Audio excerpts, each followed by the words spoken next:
میرے مالک نے اس امت پر یہ فیضان فرمایا کہ اس کا قرآن بھی محفوظ ہے اور نبی پاک صلی اللہ علیہ وسلم کا فرمان بھی محفوظ ہے، آپ کی اداؤں کے ساتھ محفوظ ہے۔ میں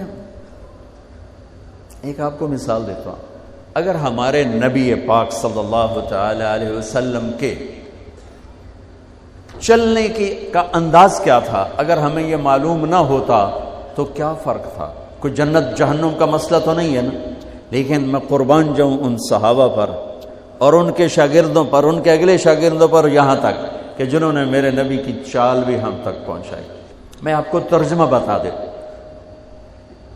یمشی تکفیا ویقارب الخطا، آپ تھوڑا کندھے جھکا کے چلتے تھے اور پاؤں چھوٹے رکھتے تھے، کھلا پاؤں نہیں، ایسے نہیں، قریب، پاؤں چھوٹا، کندھے جھکے ہوئے، گردن آگے تھوڑی، اور چال میں تیزی، اتنی تیزی تھی کہ صحابہ کو ساتھ دوڑنا پڑتا تھا۔ آپ چونکہ آپ کے نیچے زمین سکڑتی تھی، تو آپ ایسے چلتے تھے اور وہ پیچھے بھاگتے تھے۔ آپ کے دیکھنے کا ہمیں انداز معلوم نہ ہو تو کیا فرق ہے، لیکن میں قربان جاؤں جو کہہ رہے ہیں جل نظرہ الملاحظ، اب یوں دیکھتے تھے، یوں ایسے نہیں دیکھتے تھے حیا کی وجہ سے، بلکہ یوں دیکھتے۔ کبھی کبھی ایسے ہوتا تو پھر ایسی تجلیات اور آنکھوں سے نور نکلتا کہ سارے صحابہ یوں ہو جاتے۔ صرف 2 آدمی آپ کو دیکھ سکتے تھے، صرف 2، ایک ابو بکر اور ایک عمر، بس۔ یضحکان الیہ ویضحک الیہما، دونوں آپ کو دیکھ کے مسکراتے اور اپن کو دیکھ کے مسکراتے، باقی کوئی آپ کو آنکھوں میں آنکھیں ڈال کے دیکھ نہیں سکتا تھا، جنہیں آپ کی نظر شرم و حیا ایسے تھی۔ کوئی آپ کو ادھر سے بلاتا، مفتی حامد صاحب مجھے کہیں مولوی صاحب تو میں اتنا ہی کروں گا، اس تو میرے کول بھی نہیں ہمت، مولانا ارشاد صاحب کہیں جناب مولانا صاحب، اتنی میری طاقت ہے۔ لیکن جب میرے نبی کو دائیں سے کوئی بلاتا تھا یا رسول اللہ، تو اب یوں نہیں کرتے، اب یوں کرتے تھے، پورا مڑتے تھے اس کی طرف، پورا سینہ سے سینہ ملاتے تھے۔ ادھر سے کسی نے کہا یا رسول اللہ، تو اب یوں نہیں کرتے، اب یوں کرتے پورا۔ میں قربان جاؤں، اس موبائل نے کتنی بد اخلاقی پھیلائی ہے کہ ایک آدمی بات کر رہا، وہ موبائل دیکھ رہا، اور خاص طور پر والدین سے کہہ رہا ہوں، اب چھوٹا بچہ آئے اور اسے تم نے توجہ نہ دی، یہ گھروں میں 99.9% بلکہ 100% ہو رہا ہے، فون پہ لگے ہوئے، چھوٹا معصوم بچہ ماں سے بات کر، وہ فون پہ لگی ہوئی، ہاں ہاں بول کیا نا، سن دی پئیاں بھوک نہیں۔ آپ نے ذبح کر دیا۔ عربی کا لفظ ہے توجہ فرمائیں، یہ لفظ عربی کا توجہ فرمائیں کا مطلب ہے، یہ توجہ کی تا ہٹاؤ تو نیچے سے وجہ نکلتا ہے، وجہ چہرے کو کہتے ہیں۔ توجہ فرمائیں کا مطلب ہے بوتھا شریف میرے ال کر، میری طرف چہرہ کر کے بات کر۔ میرے نبی جب کسی سے بات کرتے تھے، سینہ بھی اس کو دیتے تھے، چہرہ بھی اس کو دیتے تھے۔ جب آپ غمگین ہوتے تھے کیا کرتے تھے؟ اب داڑھی پکڑ کے یوں بیٹھ جاتے تھے، یہاں ٹیک، اس کو نیچے، اور یوں پکڑو۔ تھوڑی دیر کے بعد سر پہ ہاتھ پھیرتے اور پھر یوں فرماتے۔ یہ میرے نبی کے غم کی نشانی تھی۔ آپ کسی دکھ میں ہیں، کسی غم میں ہیں، سبحان اللہ۔ جب آپ کسی کو بلاتے تھے تو ایسے نہیں کرتے تھے، ایسے کرتے تھے، پورے ہاتھ کے اشارے سے، ایسے انگلی اٹھانا عیب ہے، یوں کرتے تھے ایسے۔ جب آپ محفل میں بیٹھتے تھے تو چوکڑی مار کے بیٹھتے تھے۔ اتحیات صرف نماز میں آپ کی ہے، باقی آپ چوکڑی مار کے بیٹھتے تھے، اور پوری محفل میں ٹانگ نہیں پھیلاتے تھے، چاہے کتنی لمبی مجلس ہو جائے ٹانگ نہیں پھیلاتے تھے کبھی بھی۔ عزت دیتے تھے، سامعین جالسین کو احترام دیتے تھے، عزت دیتے تھے، اور دوران گفتگو آپ یوں کرتے رہتے تھے، یوں۔ یہ آپ کی بے ساختہ حرکت تھی، یہ ہتھیلی، یہ انگوٹھا، یہ ہر آدمی میں نا کوئی اس کی جسم کی غیر ارادی حرکت ہوتی. جیسے میں اپنے انگوٹھے کو یوں یوں کرتا رہتا ہوں، یہ میری بچپن کی عادت ہے، مجھے پتہ بھی نہیں ہوتا میں انگوٹھا ایسے کر رہا ہوتا ہوں. تو میرے نبی کی بغیر ارادے کے ہاتھوں کی حرکت تھی. آپ دوران گفتگو یوں فرمایا کرتے، یا آپ کو اوپر کر کے دکھا رہا ہوں، ورنہ آپ یہاں ہاتھ ہوتے تھے اور آپ یوں یوں فرماتے رہے. واہ کیا صحابہ تھے جو ہر شے ہم تک پہنچا. سبحان اللہ. جب آپ غصے میں ہوتے تھے تو ہماری طرح کوئی وہ اظہار تو ہوتا نہیں تھا، پھٹ پڑے وہ بھی نہیں ہے، ڈانٹ ڈپٹ وہ بھی نہیں ہے. اس کو برداشت کیا ہے، اس کا رد عمل آیا ہے چہرے پر. کیا یہاں ایک رگ تھی جو غصے میں ابھر آتی تھی، وہ ایسے ایسے ایسے ایسے ایسے کرتے، بینہما عرق یدرہ الغضب، تو اسے اندازہ ہوتا تھا غصے میں کسی پر اظہار ناراضگی ہے تو ہم تو لان تان کرتے ہیں. آپ کیا کرتے تھے؟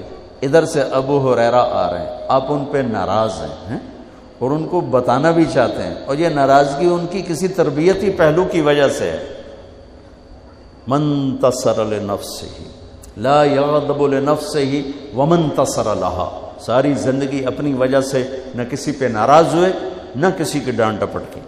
تو جب ادھر سے آ رہا ہے نا ابو ہریرہ اور آپ ان کو اظہار ناراضگی فرمانا چاہتے ہیں تو یوں دیکھا اور ساتھ ہی یوں ہو جاتے تھے. بس ادھر سے انس آ رہے ہیں، آپ ان پہ ناراض ہیں، دیکھتے ہی آپ یوں ہو جاتے تھے. بس یہ اتنا تھا میرے نبی کی ناراضگی کا اظہار کہ آپ لگتا ہے ناراض ہیں، ناراض. جب آپ خوش ہوتے تھے تو یہ جگہ گلابی ہو جاتی. پہلی بہت خوبصورت رنگ تھا گلابی، لیکن یہ اور زیادہ چمکنے لگتے، اس میں سے نور نکلنے لگتا تھا. اتنی چھوٹی چھوٹی بات، میرے نبی کی کوئی بات چھوٹی نہیں ہے، لیکن جیسے فرض اور ہے، فرض کفایہ اور ہے، واجب اور ہے، سنت موقدہ سنت، یہ ساری ایسے ہی. میرے نبی کا ہر عمل عظیم الشان ہے کہ ہر عمل جنت میں لے جانے کا اور اللہ کی رضا کا ذریعہ ہے. تو چھوٹا تو کوئی نہیں، آپس میں تقابل کے. یعنی میں وہ چیزیں آپ کو بتا رہا ہوں جن کا جنت اور جہنم سے تعلق نہیں، عشق سے تعلق، محبت سے تعلق. ہماری جماعت گئی حافظ آباد، وہاں میں وکلا میں بیان کر رہا تھا. علاقے کے ایک بہت بڑے ذمہ دار آئے ہوئے تھے. کسی کام تو انہوں نے دیکھا تو ساری عدالتیں خالی. تو ان کا کیا ہوا کہ یہ تبلیغ والوں کا عالم آیا ہوا ہے، اس میں سارے چلے گئے. تو اس نے وہ پہلے تو بیٹھا رہا، پھر وہ جو جج کا ریڈر تھا انہوں نے کہا چودھری صاحب ایتھے ویلے بیٹھے ہو اور جا کے گل سن لو. وہ ذرا تبلیغ کو اچھا نہیں سمجھتے تھے، ان کا چلو ویلا بیٹھا سن لو. وہ آگے میں اس وقت اللہ کے نبی کے جانور بتا رہا تھا کہ میرے نبی کی 9 بکریاں تھیں، ان کے نام عجوہ، سقیہ، برکہ، ورثہ، زمزم، اطلال، اطراف، غیثہ، قمرہ. 9 بکریاں، 10واں بکرا یم، اور اس میں قمرہ آپ کی زندگی میں مر گئی. یہ احسان عظیم ہے ان ہستیوں کا جو واقعی اس قابل تھے کہ اللہ نے کہا رضی اللہ عنہ، جاؤ میں راضی ہو گیا، جو مرضی کرو میں راضی ہو گیا. سبحان اللہ. واہ. اور آپ کے اونٹ تھے 2 عسکر اور ثعلب، اور آپ کے خچر تھے عفیر اور دلدر اور فضہ، اور آپ کے پاس گدھے تھے 2 عفیر اور یعفور، اور آپ کی اونٹنیاں تھیں عزبہ، جدعا، شہبہ، قصوہ، اور آپ کے گھوڑے تھے لزاز، تراز، لحیف، سجل، سکب، سبحہ، ورد، یعصوب، یعبوب. یہ آپ کے گھوڑوں کے نام. ایک گھوڑے کا نام تھا ورد. کیوں تھا؟ جیسے گلاب کا پھول نمایاں نظر آتا ہے، وہ گھوڑا ایسا حسین تھا کہ گھوڑوں میں نمایاں نظر آتا تھا.